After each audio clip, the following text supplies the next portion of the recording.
Здравейте! Вие сте с предаването за риба. Днес сме ви подготвили едно от най-емоционалните преживявания – риболов на пастърва. В следващите минути тук на река Златна Панега ще се опитаме да ви покажем техники и тактики, свързани с преборването на този достатъчно хитър и наблюдателен съперник – петнистия хищник. За пастървовия спенингист е нужен определен вид екипировка, както и личностни качества като мотивация, упоритост, търпение и голяма физическа издръжливост. Нека да се запознаем с гостите в днешното предаване, за да научим повече от тях. Рано сутринта имаме среща с 4 риболовци от клуб Стари Видри. Те са се подготвили добре и са готови за днешната обиколка в търсене на хищника по Златна Панега. Тръгваме всички заедно и спенингистите се разпръскват по реката, а ние заставаме близо до Павел Иванов и го наблюдаваме. След няколко неуспешни замятания, той застава на друго място. Един от гостите в предаването, Александър Динев, управител на клуб Стари Видри. Намираме се на река Златна Панега за пастървов риболов.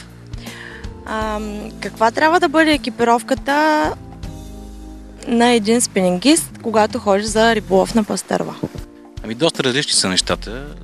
Особено спининговият риболов е изключително индивидуална на спортна там дисциплина.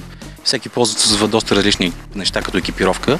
Аз мога да кажа аз какво ползвам, с какво ловя тук на тази река, тъй като за всяка една река се ползват различни примамки, тъкъми, даже екипировка като облекло и така нататък. Аз лично ползвам прът на 2,40, който е доста корав. Прът ми е Джаксън, акцията му е 10,30, но реална акция. В предвид на това, че тук можем да очакваме доста добри риби. И колкото е по-корав пръта, толкова в по-време можем да ги засечем и извадим, естествено уморим респективно. Значи макарата е добре да не е много голяма, един размер от 2500 по класификациите на дайв Шимано е добър избор, като тя не бива да бъде много претенциозна. За мен лично макарата е просто складата за влакно и това, на което трябва да отговаря комплектът прът макара да е комфортно на самия човек, който лови, да не го изморява, да не му прави така наречените бради на влакното и да върти леко. И да може да извади малко по-добра риба. Относно влакната, какво да кажа, аз тук лова с различни влакна, основно с монофил, много колеги, да не кажа повечето, които ловят тук на спининг, ловят сплетени влакна, което е оправдано от гледна точка на това, че предвид многото закачки в реката спасяват доста примамки.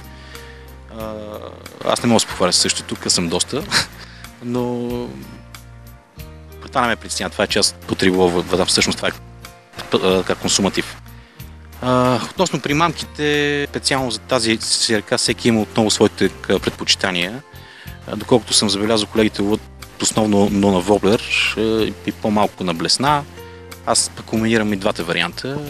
Специално за пастървовия риболов, тук на тази река трябва ли да имаме голям подбор на риболовни примамки? Значи, според мен, винаги един спенингист трябва да има достатъчен подбор от примамки, които е направил вкъщи, след като знае къде ще отиде.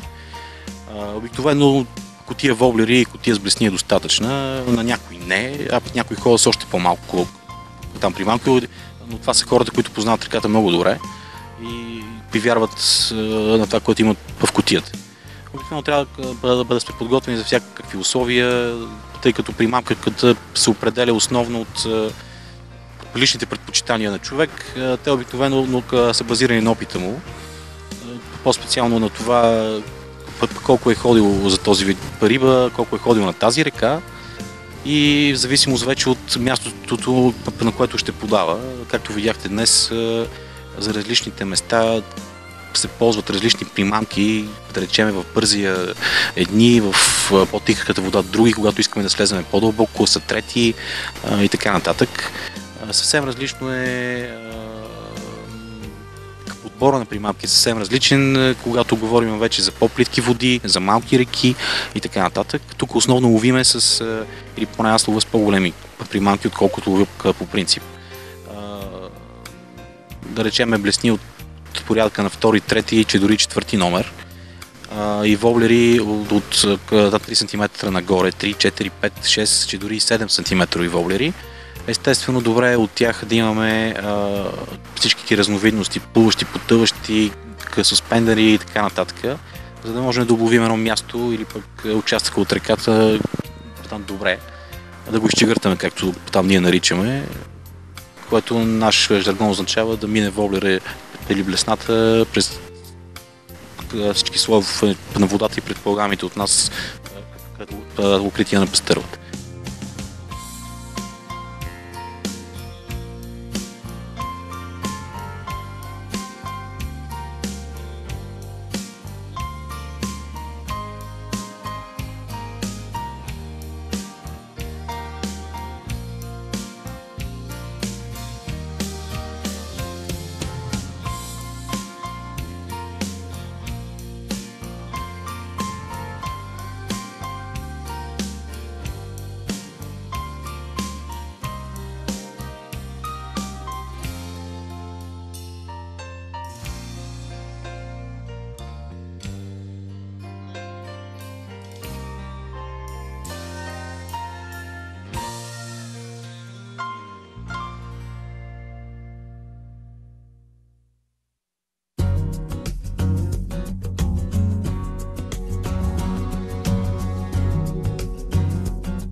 Уловихме една малка пастървичка и я върнахме обратно във водата. Ще имаме ли успех, ако хвърлим отново? В момента не, защото рибата нам плаща на след около половин един час пак. Сега отиваме на друго място. Тръгваме.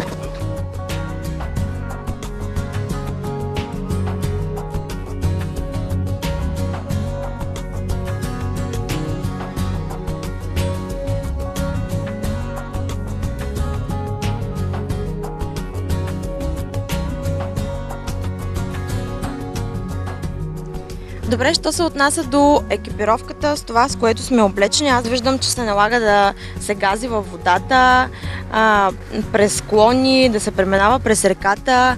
Какво трябва да бъде самото облекло? Ами тук бих казал, че всичко е свързано с личен избор и финансови възможности.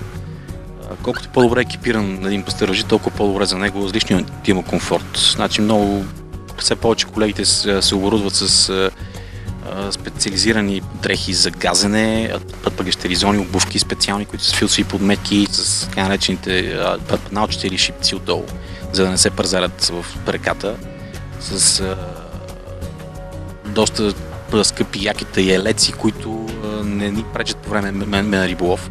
Но това е доста скъпо все пак и не всеки може да си го позволи.